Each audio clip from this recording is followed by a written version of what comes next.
이렇게 샥샥샥 제가 말한 것처럼 그런 게 아니에요. 그래서 최대한 제 화면보다는 제 목소리에 집중을 해서 잘 들어주세요. 시작할게요. 담쟁이 나무예요. 저의 3월 그리고 4월 저의 한 분기를 생각하면 진짜 되게 무책임한 말 같기도 한데 몰입한 수업 딱히 없는 것 같고요. 열심히 한 동아리도 되게 이것도 미안한 얘기지만 별로 없는 것 같아요. 이 외에도 수많은 학교에는 여러 활동들이 있잖아요. 학생회든 뭐. 근데 우선 닥친 일은 하긴 했는데 와 이거 재밌네 막 이러면서 하는 게 없어요. 내내 그냥 한 학기 내내 내가 어떤 상태로 있을지 하고 떠올려 보면 항상 뭔가 쭉 처져 있었던 것 같아요. 여러분이 보실 때는 또 다른 모습이었겠지만 맨날 제일 많이 하던 말과 하던 생각이 살기 싫다. 학교 싫어. 나가고 싶어. 그러다 진짜 나가고. 네.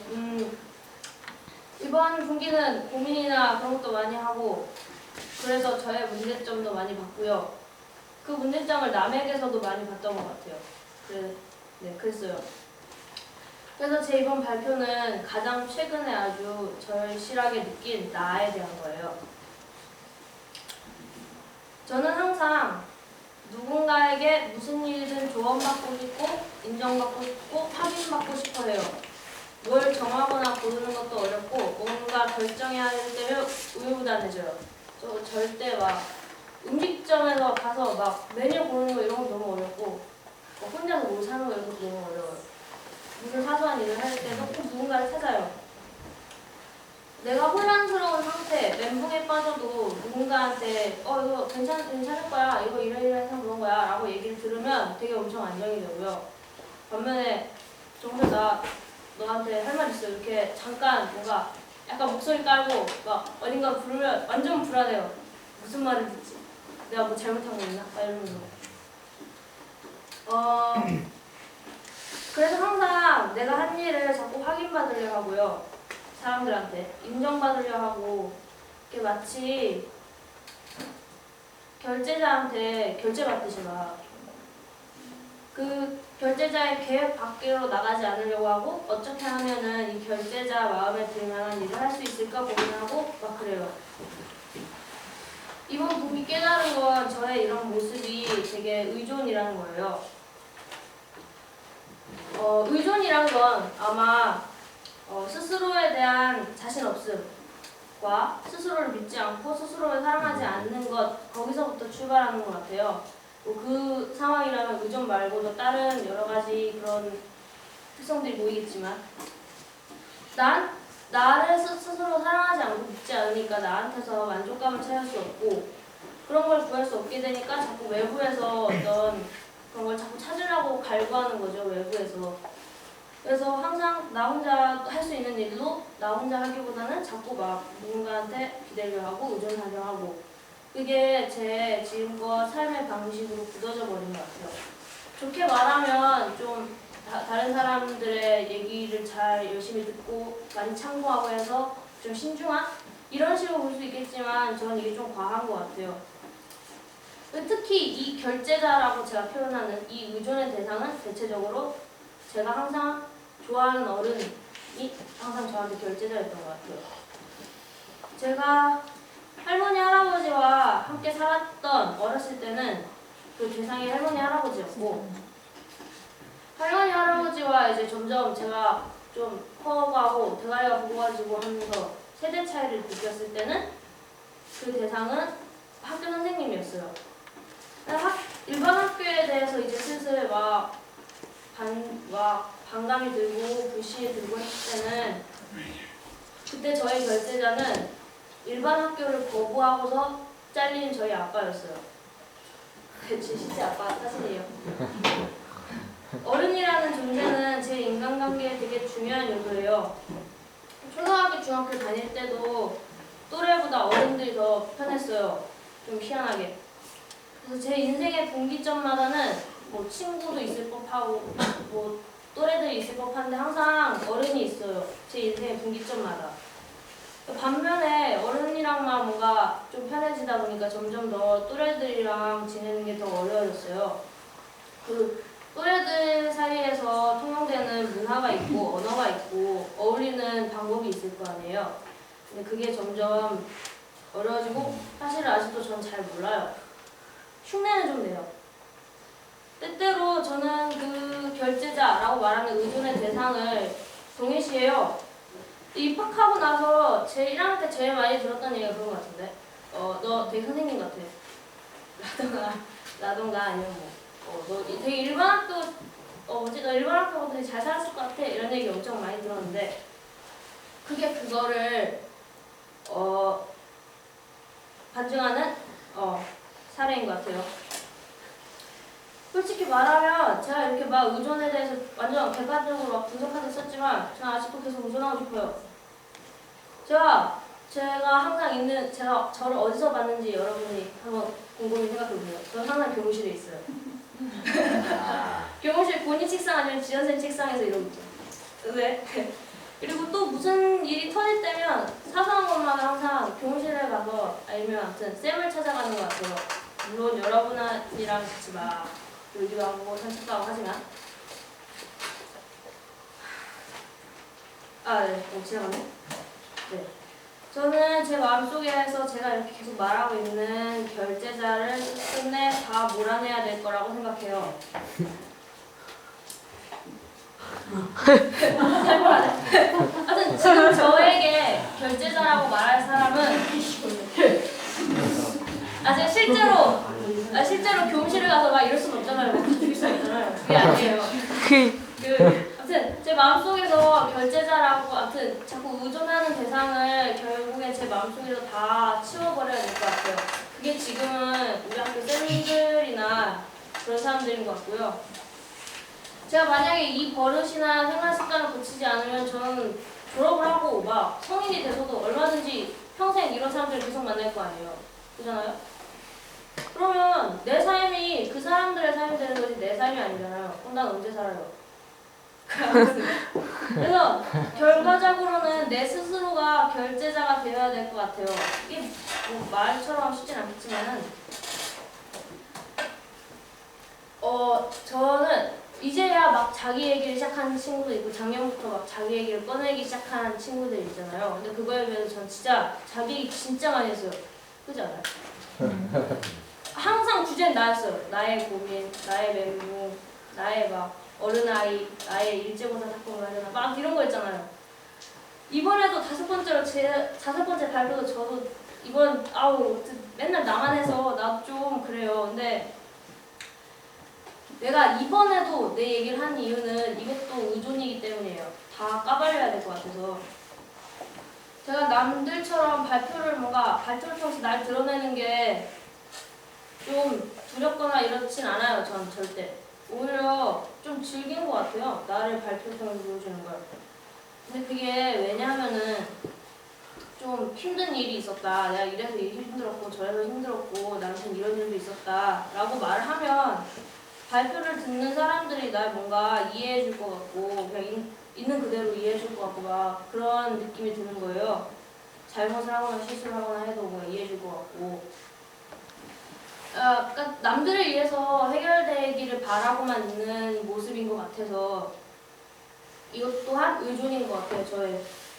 근데 저는 지금은 지난 발표들처럼 이 발표가 그냥 나를 까보이기 여기에서 그치는 발표는 아니었으면 해요. 그래서 이게 자기 위안에 그치지 않기 위해 구체적인 걸 하기로 했어요. 우선 저는 또래 문화를 익히기 위해 노력을 하려고 해요. 그 또래 속에서 좀 자연스럽게 있을 때가 있어요. 공감하시나요? 시비기들은 아직 모를 수도 있는데 그래서 그 또래들을 좀 관찰부터 좀 천천히 하려고 그래요. 제가 그 관찰은 그나마 좀 잘할 수 있는 것 같거든요. 그래서 어설프게 막 뭔가 이상한 리액션을 하다가 막 아무튼 오히려 막 이상한 상황으로 되고 그런 게 있어서 그리고 교무실에 우선 덜 가려고 할게요. 교무실에서 제가 죽치고 있는 걸 보면 내쫓아 주세요. 아 그건 아니다. 아무튼 아무튼 교무실보단 해민서예요. 아니면 아무튼 좀 다른 공간으로 제가 좀 공간을 좀 이동할게요. 네 최대한. 그리고 맨날 뭔 일만 있으면 막 쌤들한테 가서 물어보고 이런 거 좀 덜 할게요. 가장 중요한 건 내가 가장 해야 될 건 나를 믿고 사랑하는 거인 것 같아요. 근데 그건 좀 너무 어려워요. 지난 발표에서도 맨날 얘기했던 앞으로 이렇게 할게요 라고 했던 거지만 좀 어려워요. 나를 믿고 사랑한다는 거. 그래서 이건 좀 걸릴 것 같아요. 아마. 이렇게 막 구체적인 방안을 만든다고 해서 순식간에 바뀔 것 같진 않고요. 18년간 제가 이렇게 살았는데 그래서 제가 또래 문화를 여전히 이해하지 못하고 공감해주는 게 어렵고 눈치도 약간 없고 해서 여러분한테 계속 실수를 하게 될지도 모르고 잘못된 행동을 하게 될지도 몰라요. 네, 또 눈치도 없고 그래가지고 막 아무튼 그리고 자꾸 기대려고 하고 여러분한테도 막 의존하려고 하고 막 그럴지도 모르거든요. 그리고 어쩌면 그것 때문에 막 상처를 줄지도 모르고요. 근데 가장 심한 건 이걸 전혀 눈치 못 챌 수도 있어요. 제 스스로가. 이럴 때는 그러니까 좀 얘기를 해주세요. 막 숨겨두고 있지 말고 속으로만 쌓아두고 있지 말고. 그리고 제가 감정 표현이나 이런 것도 너무 어려워하고 할 줄 몰라서 아 내가 이거 잘못한 것 같아. 완전 미안한데 어떡하지? 여기서 이 상태에서 그걸 표현을 하기가 너무 어려워서 사과하지 못하고 먼저 손 못 내밀고 그냥 넘어가는 일들이 되게 엄청 많아요. 그래서 막 거리만 두고 있고 만약에 이 상황이 닥친다면 여러분은 저한테 바로바로 얘기를 해주세요. 근데 또 대놓고 너무 막 야, 너 이거 너무 잘못했어 막 뭐라고 하면은 되게 기가 죽어서 진짜 어떻게 진짜 안 될지도 몰라요. 그래서 이왕이면 드물게 제가 눈치챌 수 있을 정도로만 신호를 주세요. 이거는 이렇게 하고. 제가 담쟁이 나무라고 제목을 했잖아요. 아까 재규가 물어봤는데 제가 담쟁이 나무라고 제목을 붙인 데는 이유가 있어요. 지규쌤이랑 수다 떨다가 떠오른 생각인데 그 담쟁이가 벽을 타고 살잖아요. 그 막 벽을 타고 이렇게 하면서 막 퍼지는데 만약에 다리 부서졌어. 그러면 반대쪽 막 팔을 뻗어서 이렇게 커가잖아요. 근데 저는 담쟁이의 이런 모습이 제 모습 같다고 생각했어요. 벽에 항상 기대고 막 의존하고 그러다가 여기서 뭔가 아닌 것 같아. 이 사람은 날 더 이상 받아줄 사람이 아니야. 그럼 막 반대쪽으로 이렇게 가지를 뽑아가고 그래서 막 또 다른 결제자를 계속 막 찾고 근데 담쟁이가 나무가 되려면 그러니까 담쟁이가 더 이상 그렇게 벽에 기대고 살지 않으려면 나무가 돼야 될 것 같아요. 나무가 되려면 넘어갔다. 나무가 되려면 막 담쟁이가 나무가 되는 게 말이 안 되잖아요. 진짜 그게 그렇게 밑동이 되기 위해서 진짜 막 자기 살이 터가면서 이렇게 붉어져야 될 것 같아요. 그래서 그런 생각이 들어서 제목을 담쟁이 나무라고 했습니다. 네, 그래요. 네. 가장 중요한 건 이렇게 되기에 가장 중요한 건 아마 근본적인 건 나 자신을 사랑하는 거라고 생각해요. 제가 한 분기 동안 절절하게 느낀 건 내가 진짜 나를 되게 나한테 되게 가혹하구나 였어요. 되게 다른 사람한테 막 칭찬이나 아니면 특히 요즘 막 부모님이 뒤늦게 막 믿는다는 사랑한다는 이런 말을 뒤늦게 근데 부모님 안 계세요. 네. 근데 그런 얘기 들으면 되게 불편하고요. 저 스스로도 그런 게 너무 스스로 그렇게 나를 믿는다는 게 뭔지도 모르겠어요. 아무튼 그래야 될 것 같아요. 그래서 아마 제 얘기는 5번째가 되든 6번째가 되든 7번째가 되든 계속될 것 같습니다. 이상입니다. 수연이의 멋진 발표 잘 봤고요. 아, 점심시간이라 잠 오죠. 조금만 참고 저희 같이 해보도록 할게요. 우리 수연이 발표에 질문이나 코멘트 하실 분, 네, 있으신가요? 네, 권희.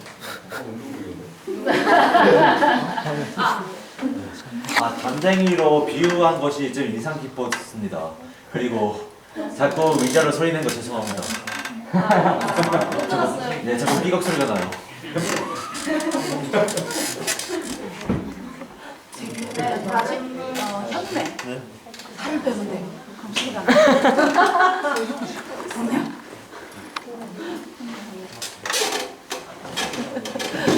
아, 재규. 이전을 위주로 스토리텔링을 했잖아요. 이전에 관한 건 저도 갖고 있는데 저의 경우 확인을 많이 받으려고 하는 그런 심리가 인정을 받고 또 완벽해지려는 그런 생각, 그런 마음에서 시작이 된 것 같은데, 네, 이런 분은 어디서 그런 마음이 시작된 거예요? 그러니까 확인을 받고 완벽해지려는 거요. 네, 저는 그런 면에서 남들한테 의존도 하고 뭐가 맞는지 계속 확인을 받으려고 하거든요. 네, 그 말에 되게 공감을 하고요. 근데 왜지? 근데 뭐가 당연한 것 같아요, 그건. 그냥 그러니까 이게 통용적으로 당연하다는 게 아니라 내 스스로 받아들이기에 당연히 그렇게 해야지 이런 것처럼 느껴져요. 원인은 아직 좀 모르겠어요.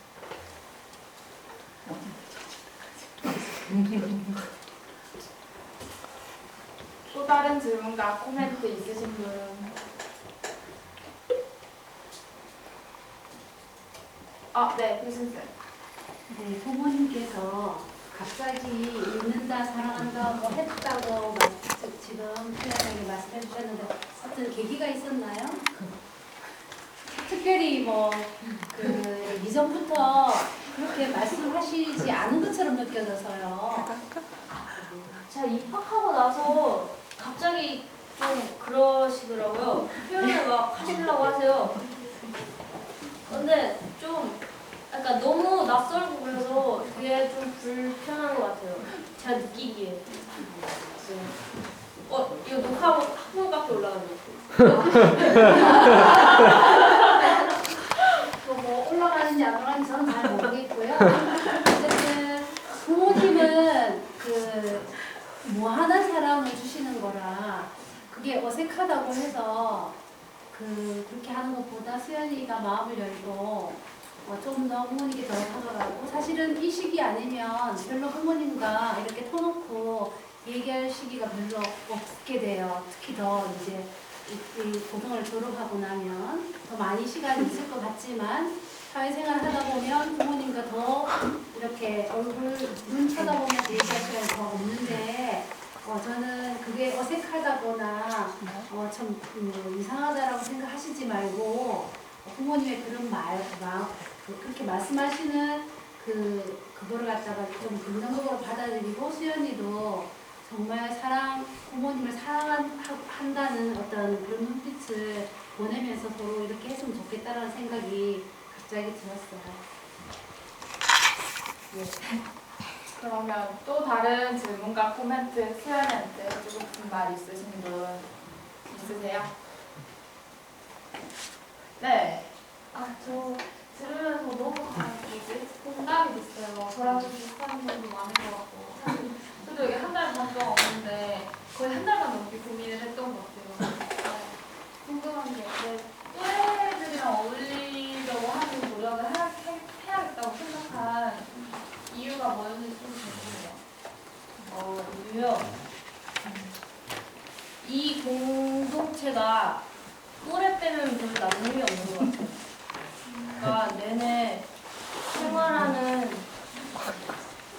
그러니까 내내 또래들이랑 같이 생활을 하고요. 또 그렇잖아요. 그래서 그거 빼면 사실 뭐가 남을까 싶거든요. 그 관계가 되게 여기 학교 사람들이 맨날 막 관계 힘들어하는데 아무튼 그런 것 같아요. 네. 저는 수연이가 아까 그 친구가 언제부터 그런 그러니까 그 완벽해지려고 하는 것을 느꼈는지 뭐 이렇게 생각해봤으면 좋겠다는데 저도 그랬으면 좋겠어요. 이 뭐야 수연이 모습을 보면서 그 딴 사람 보는 것 같지 않고 나의 모습을 보러 갔거든요. 분명히 그 그 또래하고 어울리지 못하는 지점들이 이유가 분명히 있을 건데 그거를 좀 유심히 자신하고 좀 대화하려는 노력을 했으면 좋겠어요. 수연이가 앞으로 이렇게 해보겠다 저렇게 해보겠다라고 하는 걸 여러 사람 앞에서 얘기를 했지만 사실 그게 쉽지 않아요. 그리고 그 저는 올해 나이가 45인데요. 지금도 사실 제 또래하고 어울리기 힘들거든요. 네. 예, 저 같은 경우에는 저는 어렸을 때 저희 엄마 아버지가 굉장히 가정 불화가 심했어요. 그래서 언젠간 이 부부가 헤어지겠구나. 그럼 나도 살아야 되는데 그러다 보니 어른들이 예뻐하는 그 모습들에 익숙해지고 거기에 길들여진 것 같고요. 그리고 친구들하고 어울리면 괜히 나는 좀 친구를 좀 내려다보는 그런 시선으로 그렇게 행동을 했던 것 같고 그런 거에 너무 익숙했고요. 그리고 또래 애들이 일탈 행동을 이렇게 하면 저거는 왜 하고 있는 거지? 왜 저렇게 행동하지? 하면서 이렇게 공감을 전혀 하지 못했어요. 그래서 또 어떻게 살다 보니 너무 어른스러운 사람으로 살려고 하고 그리고 또래 애들이 좀 아까 말한 대로 너무 내려다보고 그래서 지금도 학교 다닐 때 친구들을 다시 만난 친구가 거의 없습니다. 그리고 또 어찌어찌 하다 보니 나이 차이 많이 나는 사람하고 결혼해서 살다 보니 또 저희 시어머니가 저희 외할머니하고 동갑이세요. 그러니까 또 저희 남편은 사실은 우리 이모하고 학번이 같아요. 그러니까 나이 먹은 사람들한테 길들여져서 생활을 하게 되고 그다음에 나이가 45인데도 저는 제 또래 사람들하고 어울리는 게 지금도 힘들고 버겁거든요. 그러니까 조금 이제 철이 조금 들었다는 생각이 드는 건 뭐냐 하면 이제사 자기 나이답게 철없이 막 지내는 사람들이 너무 부럽고 예쁘고 그래요. 예를 들면 어른들은 9살짜리가 9살짜리답게 놀면 버릇없다고 그러고 욕하거든요. 예전엔 저도 그런 시선이었어요. 근데 지금은 9살짜리답게 사고도 치고 막 이러는 친구들이 예뻐요. 그런 아이들이 훨씬 더 행복한 것 같고 그래서 완벽해지려고 하는 그런 부분들이 본인한테 있고 그걸 자꾸 확인하려고 하고 그렇기 때문에 친구들이 더 이해가 안 되고 근데 친구들하고 뭐 이렇게 정말 살갑게 즐겁게 어울리지 못하는 건 그럼 멀리 봤을 때 본인한테 굉장히 불행한 거거든요. 자기가 자기답게 자기 자신을 드러내지 못하고 산다는 게 그리고 실패를 두려워하게 우리나라 사람들이 애들을 교육을 하죠. 근데 실패 속에서 사람은 성장하는 것 같아요. 저는 지금도 많이 깨집니다. 또래하고 어울리지 못하기 때문에. 그런데 그때 그래도 그나마 저한테 장점은 뭐냐면 남을 원망하지 않아요. 내가 그 잘못했던 지점들을 계속 생각하고 그렇게 안 하려고 노력하는데 사실 그게 쉽진 않거든요. 그래서 그 부분을 좀 더 붙들고 해나가야 될 것 같고 수연이가 나 이렇게 해볼게요 저렇게 해볼게요도 좋은데 본인이 굉장히 성찰해서 나온 결과 같진 않아요. 그것도 어디서 들은 이론을 가지고 얘기하시는 것 같아서 조금은 답답했습니다. 네. 여기까지. 더 하면 간치를 들은 것 같아서. 네, 그럼 수연이한테 더 할 질문이나 코멘트 있으신가요? 없으면 지금 주위에서 졸고 계시는 분들 다 일어나게 하거나 깨워주시고요. 우리 잠깐만 자리에 일어나서 스트레칭 한 번만 할게요.